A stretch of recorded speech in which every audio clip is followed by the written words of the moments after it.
Hi everyone, Robbie here from Farm Farmers, Head of Maintenance, and welcome to our brand new splash zone. It is finally ready to open now the sun's out and the weather is warmer. So I'm going to take you a quick trip around the splash zone to show you the few elements for your little ones to have a go on.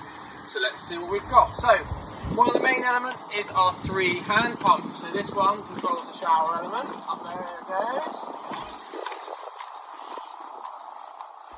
And then as we make our way around to the natural rock pools made of our lovely natural Welsh stone, you can clamber up to the second pump, which then fills up the water for the rock pools. And then using these sluice gates, you can control and stop the water and then let it go. Right, as we make our way across up to the grassy mound, you can clamber up the log steps up to the top. And then you can go back down along the ropes and then through the log tunnel.